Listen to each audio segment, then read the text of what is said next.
Welcome to All Business, No Boundaries, a collection of supply chain stories by DHL Supply Chain, the North American leader in contract logistics. I'm your host, Will Haywood. This is a place for in-depth discussions on the supply chain challenges keeping you up at night. We're breaking beyond the boundaries that are limiting your supply chain.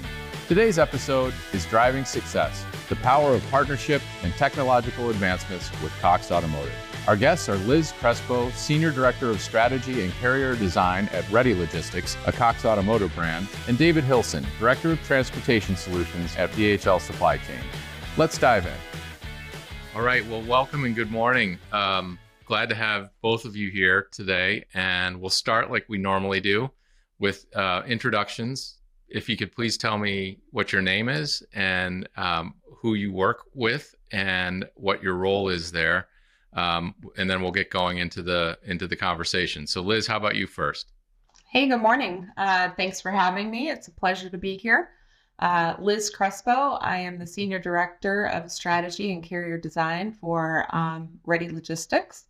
I lead all of the carrier experience, carrier sourcing, and the strategy and carrier operations for Ready. It's great to be here. Thank you. Super. Welcome. David? Yeah, thanks for having me. Really excited about the opportunity to be on here today. So I'm David Hillson. I'm a Director of Transportation Solutions based out of our Detroit Control Tower. Been with DHL Supply Chain for a little over 16 years now, all focused in our transportation solutions, currently focused in LLP, or our lead logistics provider. I'm based, as I mentioned, in our Detroit Control Tower. We have two core control towers in the U.S., one in Harrisburg, Pennsylvania, and one in Detroit. We operate over 25 customers, over 300 associates, manage, say 500 carriers and above, and really supporting a 24/7 operation. With Liz today, I've been working on the Cox Automotive account for just under 2 years, started in August 2022, supporting Cox, and really just helping transform the way the world buys, sells, and owns cars with a scalable technology solution. Okay, so thank you, David. Glad you're here. Liz, I hope you can help us bridge a gap. So you said you're with Ready Logistics, and David talked about Cox Automotive. Can you kind of set the context of how those organizations are nested within each other and what the broader picture is? So Cox Automotive is one of the divisions that Cox houses. There's four main branches, really. So we have our retail division, which is Auto Trader, Kelley Blue Book, dealer software, desking tools. It's all part of our retail division. We have a finance division, which is Next Gear Capital, which provides floor planning and financing for vehicles for our dealers. We have a newer mobility division, which is all around autonomous vehicles and the future of autonomous vehicles that we're really looking forward to expanding and seeing what comes from there. And then we have the Manheim auction side. So Manheim auctions, they run about 7 million cars through the auction every year. And that is where our logistics piece comes in. And that's where Ready Logistics comes in. So as far as the logistics side, we have really two services through logistics. We have Ready Logistics, which is full service and a managed services provider, and we provide end-to-end solutions for our clients. And then for other clients that are really looking more for a self-service option, we have Central Dispatch. We have about 7.5 million cars that run through Central Dispatch every year. And that allows anyone that wants to just self-service their transportation needs to be able to do that. Okay, so, and we'll come back to this in a minute. We did an episode with you guys a while ago, but Cox is probably the it's not a consumer brand, right? But it's a huge presence in the car industry in the United States, with all of those kind of associated brands that you mentioned just there. I wonder if you could help us understand sort of what percentage of the car market are you guys touching on any given year? We are touching over 10 million cars a year between all of our brands.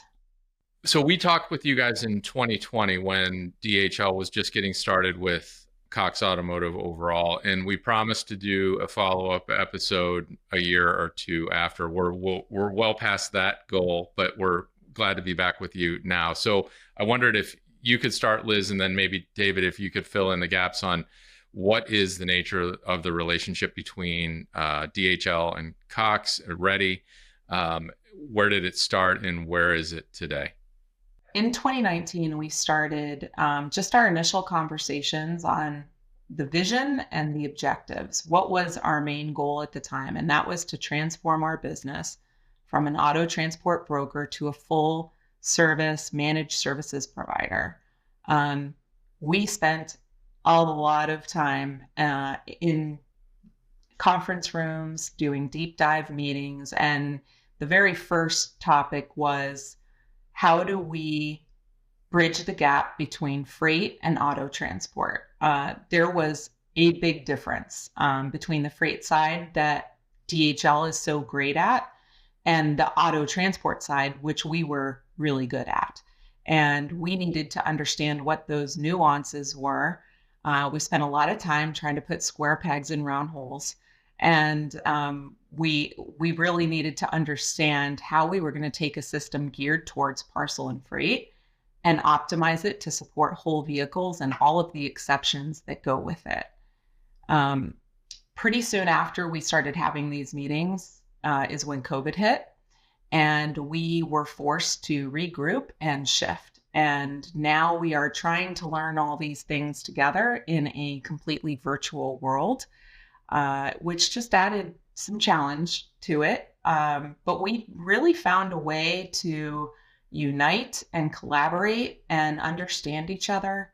DHL was a great partner through the whole thing. We spent an inordinate amount of time on Teams calls. But we kicked off our first milestone in Q3 of 2021. We had a pilot launch in Florida.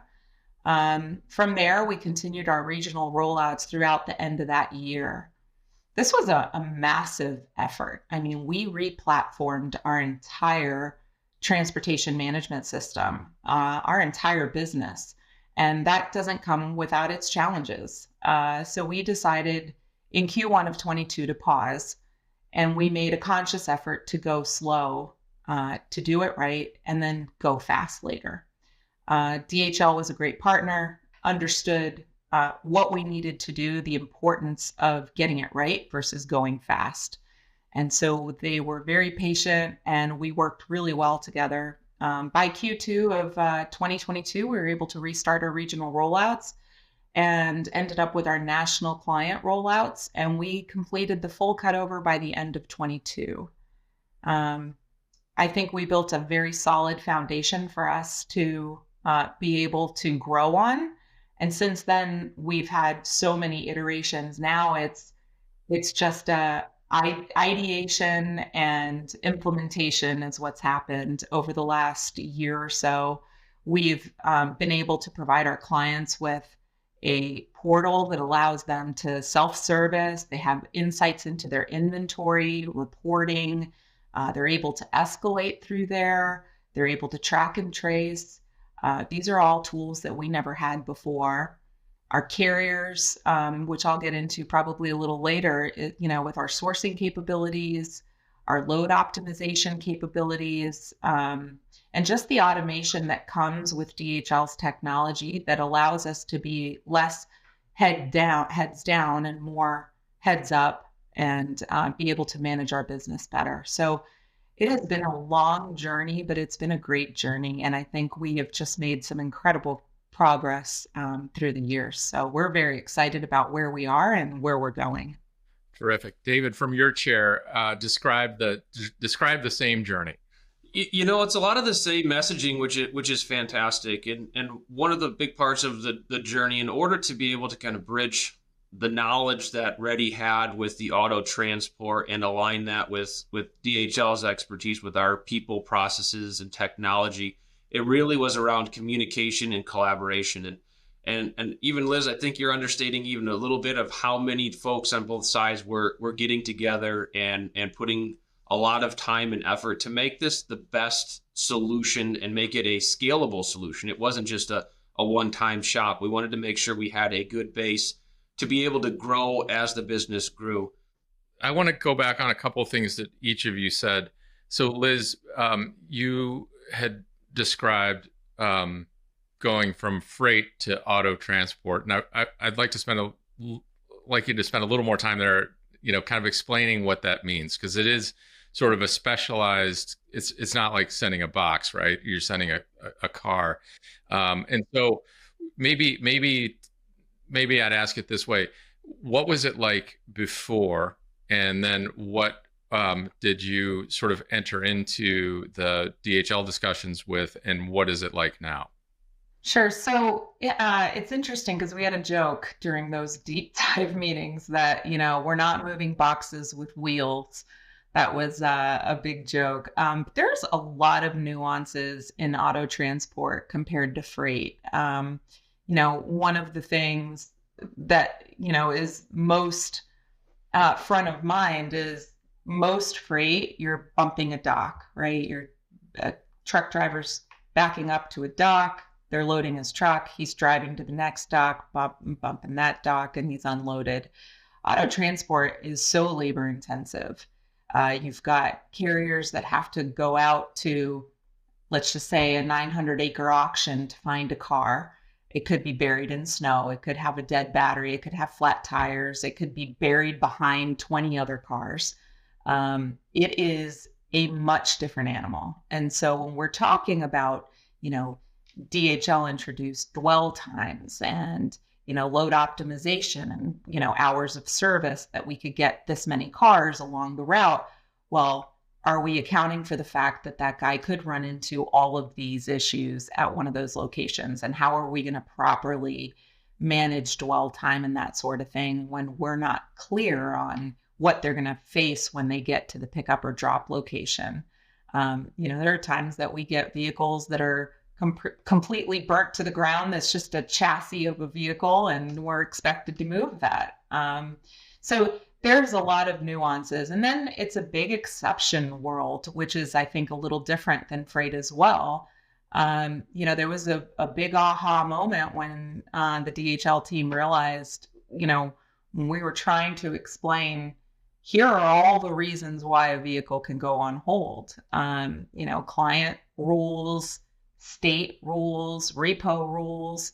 You need all of these certain documents before it'll get released. So it is an exceptions business, and we live on exceptions, which was very different as well. So not just the mechanics of moving the vehicles, but everything that goes into every specific client, all of their rules. Every client has different expectations, different needs, different rules. And that really is something that DHL has helped us manage. We're able to have different rules for different clients, and the system knows what rules to implement for what clients, which has been a huge help for us. And it's just a different business, but they've learned and we've learned how to mesh those two businesses together and take the best of both worlds and make it a scalable solution for us. Great. And when you say clients, what does that mean in your world? So our clients are, our shippers. So they could be OEMs, banks, finance companies, dealers, consumers, more and more.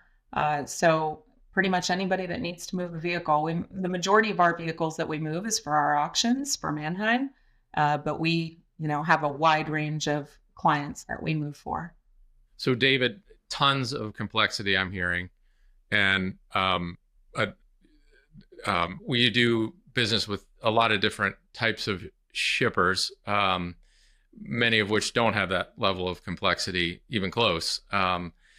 So how did you guys step up to the challenge of accommodating that within our managed transportation service offering? It really came down to the early collaboration and making sure the teams were connecting to understand what the actual problem is that we were trying to solve. Liz, how do you engage with these systems? From my level, I've got a team of regional senior managers that oversee the operations day to day. And it, the fact that we're able to scorecard the carriers. I mean, for me, that's a big one. How do we choose the right provider for the right inventory and make sure that they're performing where they need to perform? But not only that, if they're not performing, what is it that is happening that's preventing them from performing? And so these tools allow us to really kind of drill down into where are the problems. You can have a carrier that's hitting it out of the park in one area, but really struggling in another. And that helps us identify some of those challenges and try to remove that from them so that they can perform better. So the carrier scorecarding for me is a tool I use every single day, and I think it's really important and very valuable for us.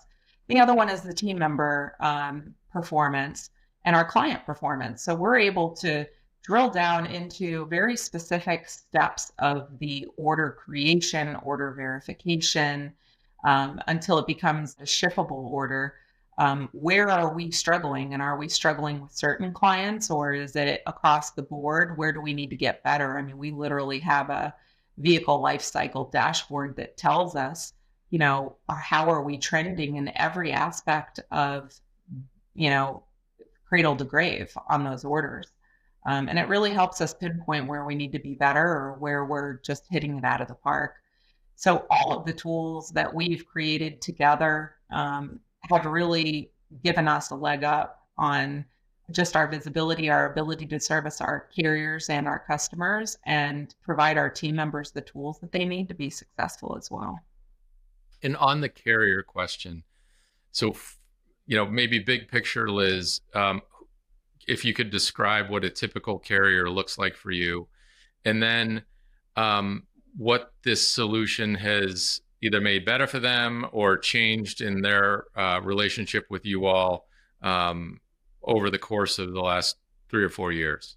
As far as the types of carriers that we work with, it's very interesting. We have such a wide range of providers in our network, anything from a flatbed 1-car truck to 9 and 10 car carriers, enclosed, open. We also have a variety of drive service and last mile delivery. So we do have a company we work with that is able to provide just really on the spot service pickup within an hour.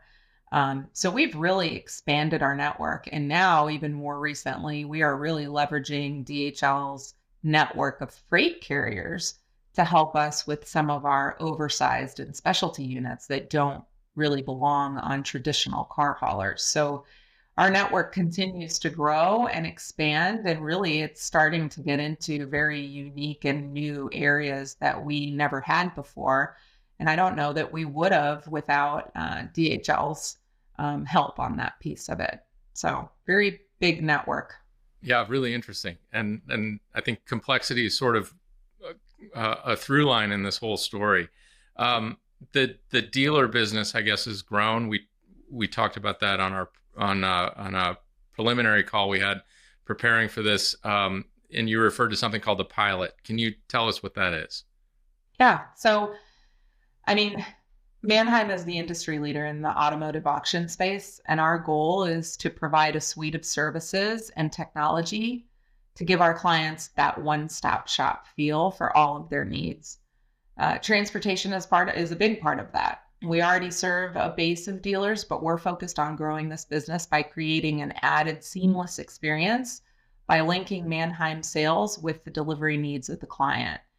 And we're easily able to add that option as part of their experience right through our Manheim platform. So orders are instantly priced and placed, and it allows us to move quickly to delivery. We have also partnered with our Manheim sales teams to help promote the availability of these services. We just started in the Florida market. That has gone really well, and I think David will probably talk a little bit about that.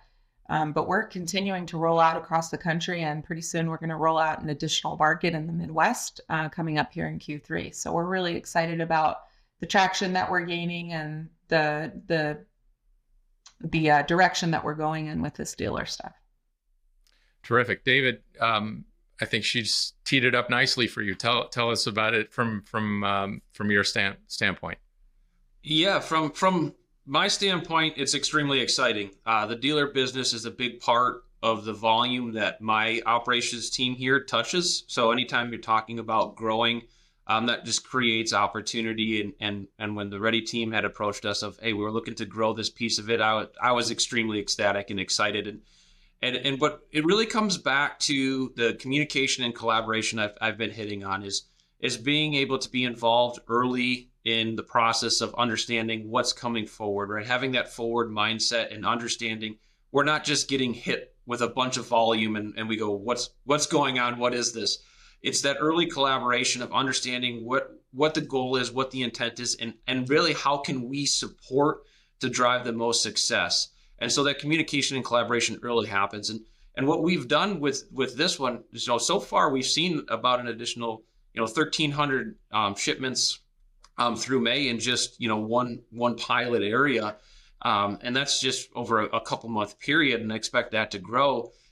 That's a relatively small drop in the bucket into the grand scheme of what's coming our way. But our operation teams, we started meeting daily, and when I say that, and Liz mentioned this too, when I say they're getting down to the root cause, it's we're reviewing individual shipments. What are we doing really well, and how can we leverage those strengths?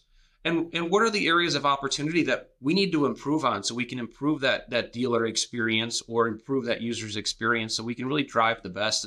And with the pilot of starting small, kind of getting a feel of what it's going to be like, allowed us to have a little bit more of that detailed conversation. And we've touched on it a few times, but how do we then scale it? So Liz mentioned we're moving into the Midwest. Well, when we looked at Florida, that was, maybe a singular state, larger volume, so it's a good representation. But now we're spanning multiple states, and we're going to get a little bigger each time, and that allows us to take a good, strong step process into what comes next. So we're able to really service the customer as best as possible, and really leverage those strengths and areas of opportunity. But again, it's really been around collaboration ahead of the time, and then our operating teams working together, building their relationships together, so we know we can solve any problem that comes at us and how we can put our best foot forward. That's fantastic. This has been a really interesting update on this relationship. I mean, obviously there's been a lot of distance covered, literally and figuratively, since we talked in 2019 or 2020 in this. And I will commit to following up again to hear how the pilot is expanding into kind of steady state a bit sooner than 4 years on. But I wanted to thank you both for joining us today. It's really interesting stuff, and look forward to hearing about what comes next. Thanks for having us.